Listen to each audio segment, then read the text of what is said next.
Well, let me tell you what I know. I know that our guest has arrived, and we're going to get right to him because we're on a schedule, Jeremy Lambert, and we need to get to it. He was he is in Chicago. That is his home turf, and he was there in the arena at the Allstate Arena at Survivor Series, and has plenty to say about that and a whole whack of other stuff. From SEScoops, from Brass Ring Media, the one and only Zack Heydorn joins us now. Hello, how are you?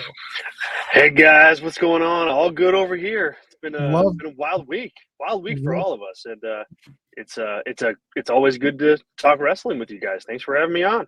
Thanks for joining us. Love the Zoom room. Hey, look, I'm at the day job office here. It's a glass case of emotion some days, and other days it's a nice little podcasting studio. So yeah. Was milk a good choice or a bad choice? Yes, bad choice. But if I'm in here too long, it can get a little claustrophobic. But hey, you gotta do what you gotta do to join in the weeds. I appreciate you joining us, Zach. Last time you were on the show, I had cake all over my face, so it's the same shirt. Yeah, actually. It's so good to see you, Jeremy.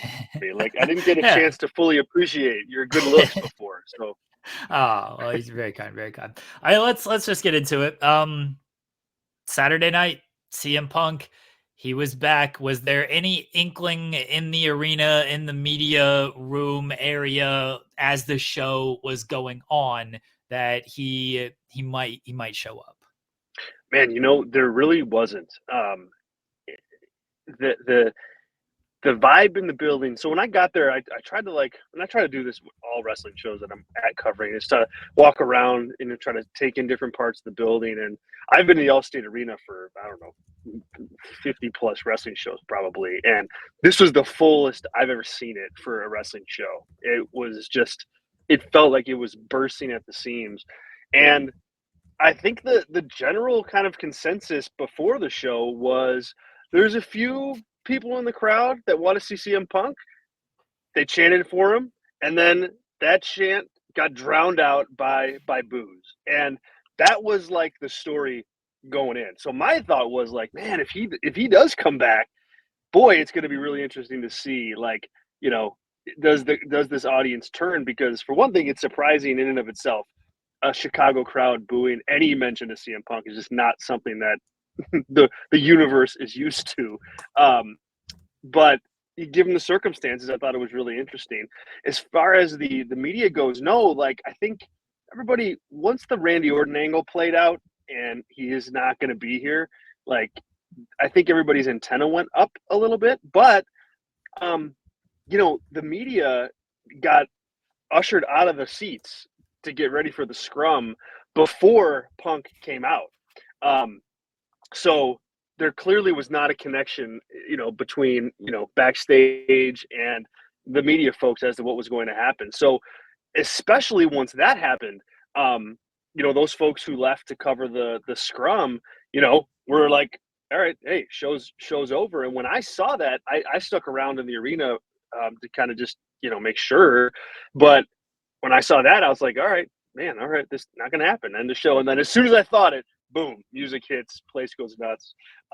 So, I think they did a good job hiding it. Like, we also in the arena didn't have commentary, so we weren't able to like fully like hear the messaging that Michael Cole was delivering on Orton, or like the narrative of like, is he going to be there or is he not? So like all of that was tempered a bit too, which I think, helped the surprise from an in arena perspective, whereas you guys watching at home may have had a little bit of a different perspective because you had that commentary messaging. It's very funny. You mentioned, the media, they kind of bring you guys out. They're like, hey, you want to go onto the floor and like go watch the main event, but they don't tell you they're actually going to put you on the floor at like the very back where you can't see anything. That was my experience. Yeah. and they do that during the main event, and then so yes, they probably didn't know about the Punk arrival, but also they want to get you into those seats back in the media room as fast as humanly possible, because they're, unlike an AEW presser that can go for hours and hours, they want to get in and out with these press conferences in WWE land, which I appreciate. But the Punk stuff at that moment, like, you're there, you're with the other members of the media. What was kind of their reaction? You saw the rest of the crowd. What was the media that were there with you? What were their reactions like? very surprised, and excited, frankly. It makes for, my thought on it was like watching everybody, and not everybody had left at that point. Like some people stuck around, like me, just to kind of take in the rest, the end of the show and what happens off the air. But I think the consensus was, man, this is going to be a lot of fun. Like one way or the other, like it's going to be fun to watch play out, like on multiple levels. Like, some groups of people, I heard talking about the palace intrigue of it all. Like he's back, and what's the relationship with Triple H like? And oh my God, he's a hypocrite and he's a sellout. And then, other groups was, man, this match with Seth Rollins is going to be really interesting. Like, how is that going to go down? Like, is he, who else could he work with? Maybe it's Roman Reigns, but, so like there was just two different types of conversations happening, but everybody was talking about it. And I think, from the media perspective, that's interesting, because you're going to get a lot of different perspectives and lots of different reporting, and analysis on it, which I think makes for, interesting content, interesting work. And I think it also lines up precisely with what Triple H mentioned in the scrum, where it's like, hey, CM Punk, love him or hate him, like he gets people talking, maybe more so probably than anybody, in wrestling right now. And, not always for the right reasons, but talking nonetheless. When it comes to Punk and his return, what are your expectations, for him? I'm sure you saw the promo on Monday that a lot of people weren't too thrilled about. For you personally, what are you expecting from Punk in this run?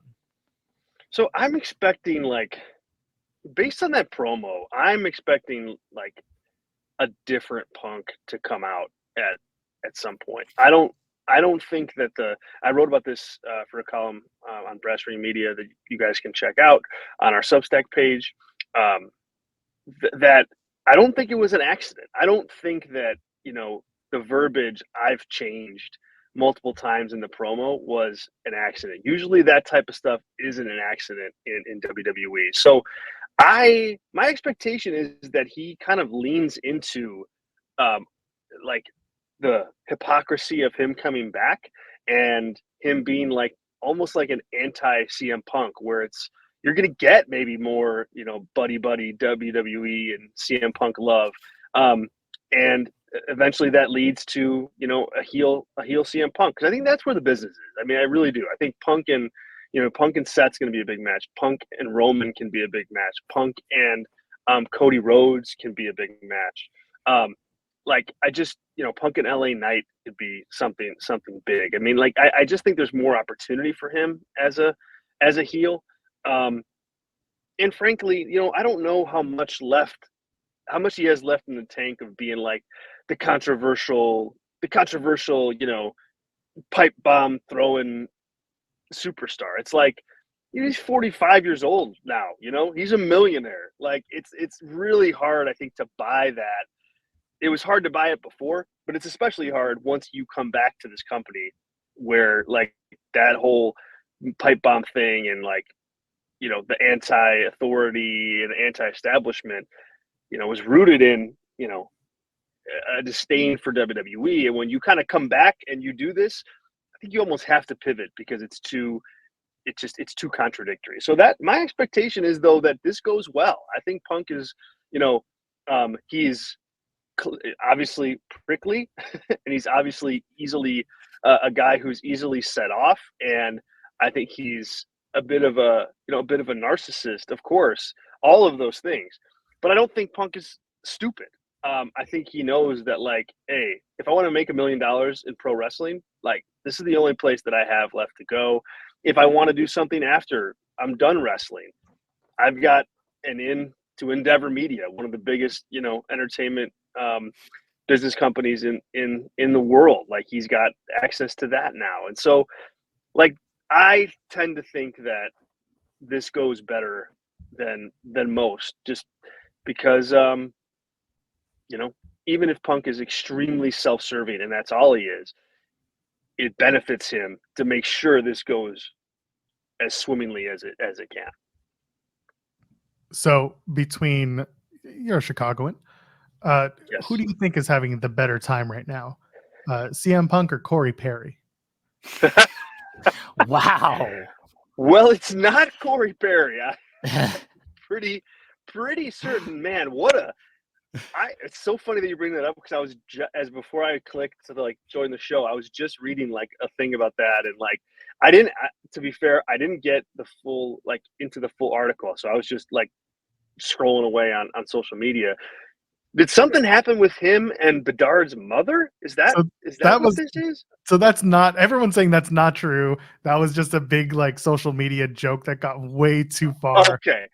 Because I was like, geez, man, like, God, that's like, that's crossing the line.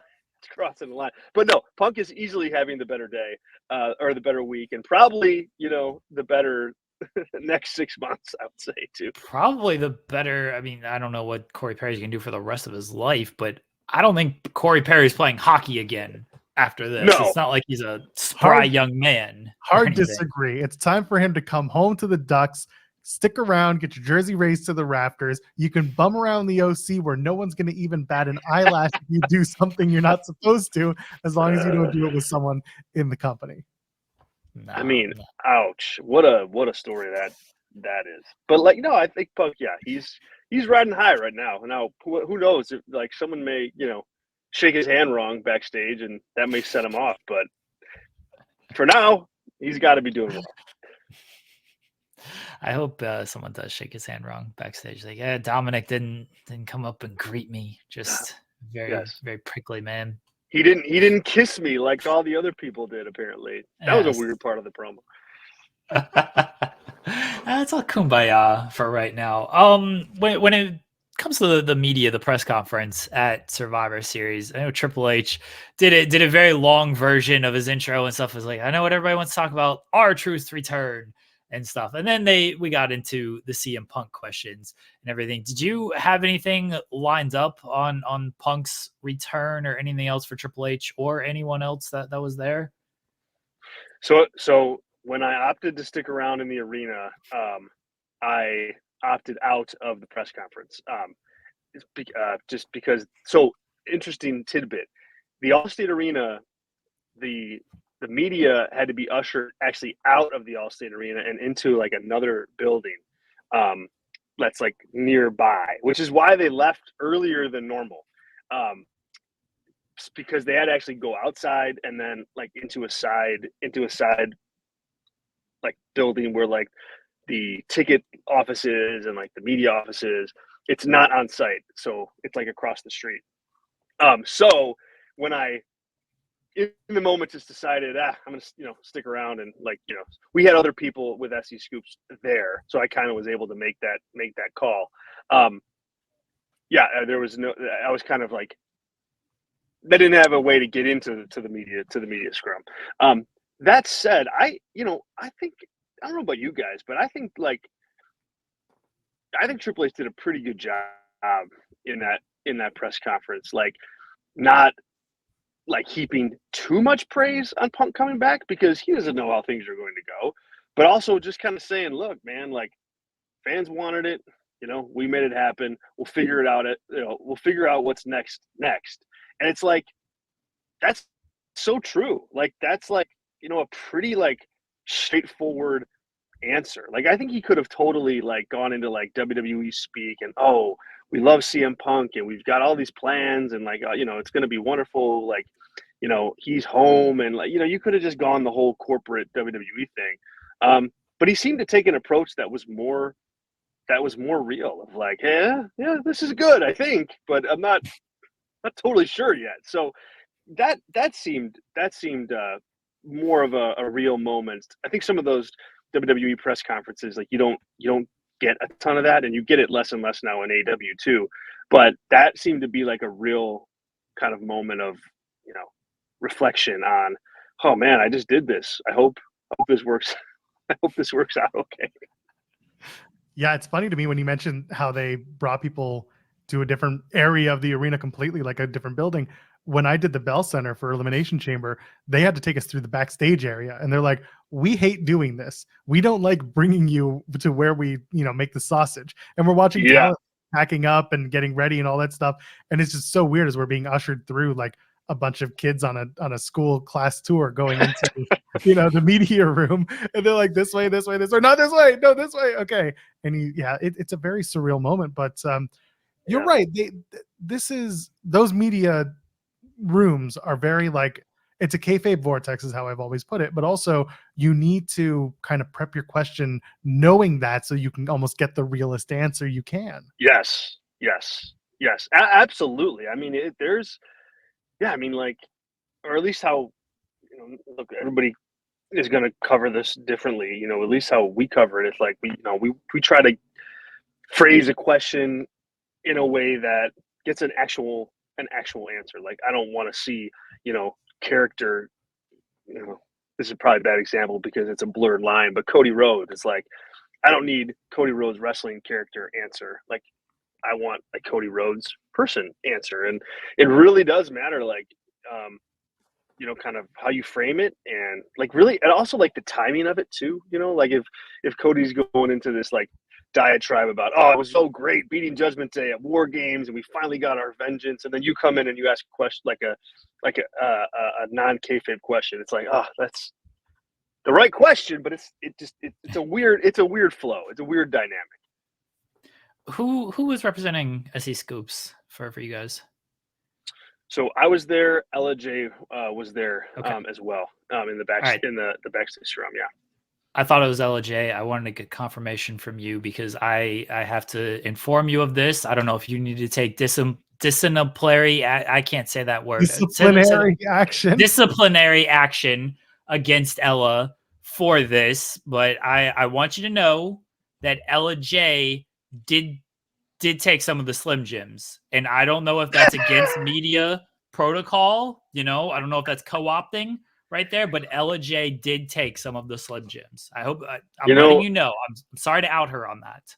I was just about I'm looking at an article that I'm supposed to edit, and it's titled "Slim Jims are awesome. Everybody buy more." And I don't now. This all makes sense now. This all makes sense. Why does every article that she writes now say snap into a Slim Jim? Yeah, there's this Slim Jim graphic and everything. What's happening here? I don't want SEScoops to fall victim of being co-opted by WWE because Ella took some of the Slim Jims. We got to have standards here in professional wrestling. Everybody, first pickles, now Slim Jims. I don't have a huge bag of Ruffles sitting right next to me. I promise you. I promise. What are you doing here? This is my last question for you because I know you got to get moving. There was a lot of talk about Chicago sports fans, Chicago wrestling fans being like a different breed entirely. I need you to speak to that for a minute because you're there and you see it. What's so different about a Chicago wrestling fan? That